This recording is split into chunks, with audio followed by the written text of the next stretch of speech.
বামুণবাৰী তৰফৰ পৰা দুৰ্গা পূজাৰ শুভেচ্ছা জনাইছোঁ। লগতে 2 অক্টোবৰ আজি গান্ধী জয়ন্তীৰো শুভেচ্ছা জনাইছোঁ। আজি আমি মহালয়া মা দুৰ্গাক আগমন কৰি আনিলোঁ, যাতে আমাৰ এই বছৰটো মংগল কামনা হওক আৰু বাগানৰো উন্নতি হওক বুলি আমি সকলো একত্ৰিত হৈ সমূহ ৰাইজে মাক আদৰি আনি আমি আস্থানলৈ জেগা দিলোঁ।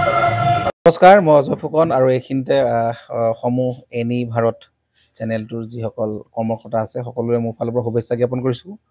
অসমৰ আচলতে সংবাদ জগতত নতুনকৈ আচলতে এটি আত্মপ্ৰকাশ ঘটিছে আমাৰ নিউজ চেনেল এনি ভাৰত, আৰু এনি ভাৰতৰ এটা খুব ধুনীয়া এটা অনুষ্ঠান হ'বলৈ গৈ আছে।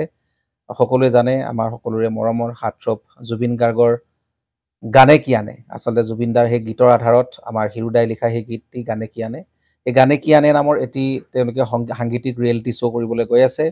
আৰু 15 আগষ্টৰ পৰা গোটেই আৰম্ভ হ'ব। প্ৰথম অডিশ্যন অসমৰ ধেমাজি জিলাত আৰম্ভ কৰিব। গতিকে সমূহ যিসকল প্ৰতিভা আছে, যিসকলে গান ভাল পায়, যিসকলে তেওঁলোকৰ নিজৰ প্ৰতিভা আচলতে দেখুৱাব বিচাৰে, এই ৰিয়েলিটি শ্ব'ত গানে কি আনে এই প্ৰতিযোগিতাত অংশগ্ৰহণ কৰক আৰু খুব ধুনীয়া আপোনালোকে সুবৰ্ণ সুযোগ লাভ কৰিব। লগতে ইয়াতে পুৰস্কাৰ আছেই, বিভিন্ন ধৰণৰ উপহাৰো আপোনালোকে লাভ কৰিব আৰু লগতে এগৰাকী প্ৰতিষ্ঠিত আচলতে এগৰাকী শিল্পী হিচাপে অসমৰ সাংস্কৃতিক জগত আপোনালোক প্ৰতিষ্ঠা লাভ কৰিব। গতিকে গোটেই অনুষ্ঠানটোলৈ মোৰ ফালৰ পৰা শুভকামনা থাকিল আৰু লগতে এই অনুষ্ঠানটোত আপোনালোকে অংশগ্ৰহণ কৰিব। আমিও আছোঁ আৰু সকলোকে আমি লগ পাম। ধন্যবাদ।